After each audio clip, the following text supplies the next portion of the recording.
Olá, meu nome é Pamina. My name is Pamina, and I'm here to tell you a story.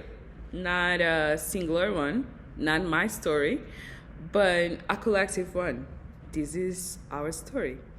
So, to be honest, when I was writing and rewriting this story, I was trying to sound less vulnerable. But then, I think vulnerability should be part of our activism, right? Is the way that we grow and reflect.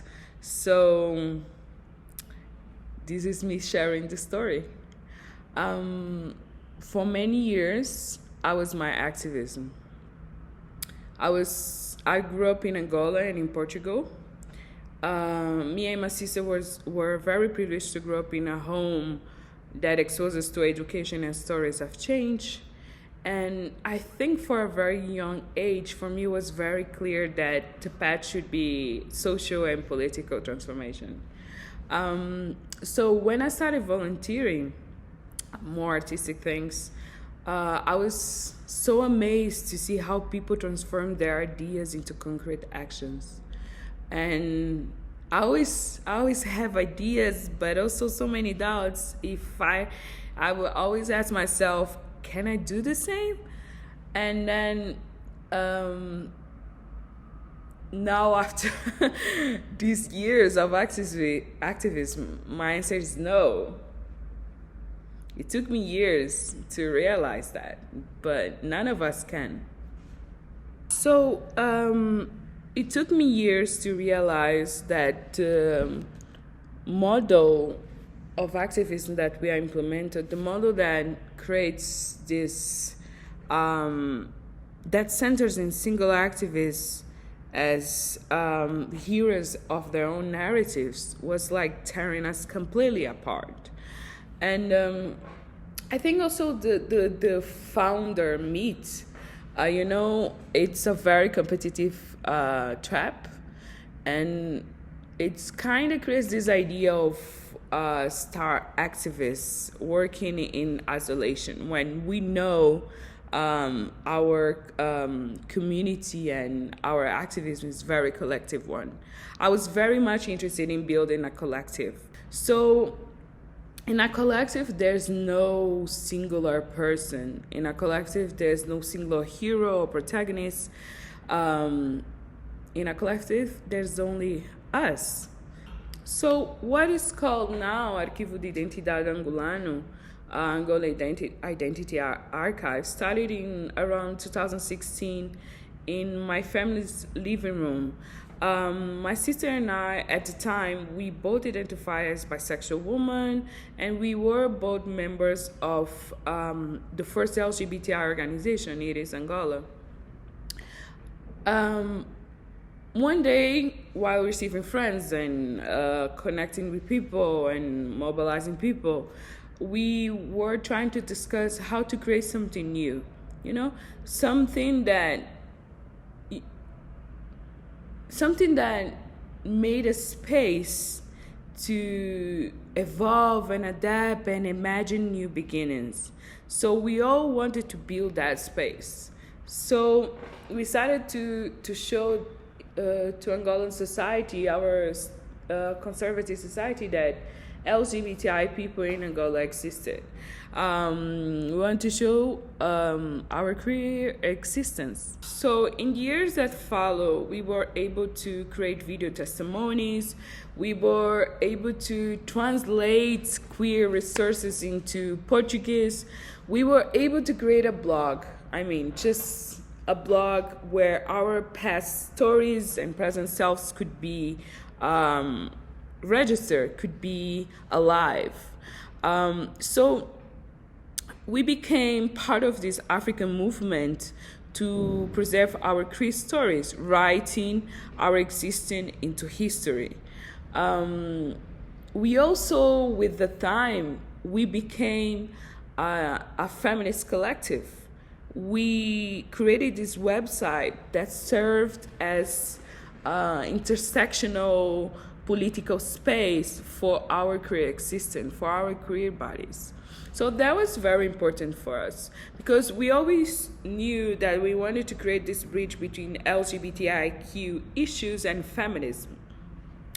But still, feminists were still seen as radicals, as insensitives, as man-eaters. And so it was very hard to find LBQ women in the LGBTI community. But linking feminist principles with our bodies and the content that we created for Aya, we found our intersectional fights. And that, at the time, for us, that intersection between the two fights was very much important. During this activism, we had highs, we had lows, we had burnout, we had violence, we committed violence, we were violent, we were victims of violence. But through the whole process, we still had homes. And that for me was, we always had a place to go back. The same couldn't be said about Marcelo. As Marcelo was sleeping in my old sofa and I was calling his family to take them back, I was always wondering if it was even wise. It kind of, we realized that Marcelo and our queer people who came to our doorsteps needed a space, where they could live freely, needed families who could love them, and also needed a nurturing community. They needed a home. In the years that follow, we were able to create a space called Nukubiku. So Nukubiku, we built Nukubiku around 2016. And it was our safe space, LGBTI safe space, a cultural and educational space. And also, I remember the first time we wintered in our office. And we knew for the moment that we enter our office that the people that end up in our doors would be okay. It was hard. I'm not saying it wasn't hard, but as soon as we entered that office, we knew that all the queer people like Marcelo and other queer people that needed a space would be okay. And so Nukubiku quickly evolved into a shelter. Some nights, some nights we had 10, 15 people sleeping there. It was such a family in the sense that people were bringing small things from their homes and spending days and days in Nukubiku. Just making sense of that space that we were all creating, making sense that space that we all were creating as our own home. I think our collective still thrive for one important reason. It's bigger than its founders, right? It's a collective journey. I think that people come and go, and I am still very much committed into responding to community needs. Each one of us plays an integral role into building the movement. So everyone has a voice, everyone contributes, and everyone benefits. That's our main goal. This is how we are trying to build this movement, creating that space where we can create that. I think for me, Aya is delivering proof that change comes. Change comes when people work together. Change comes when we decided to make a collective effort.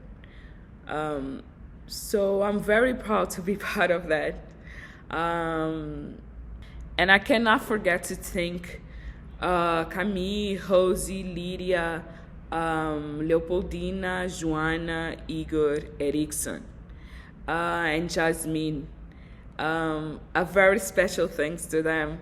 And I also wanted to thank all the volunteers at our shelter, all the people that contribute to our shelter, everyone that donated money, everyone that donated books, furniture, time to help us do the website, that donated clothes, who helped us to produce videos, photos, the website, and everyone that has supported us emotionally, intellectually through the years. I want to say thank you. So this is our story.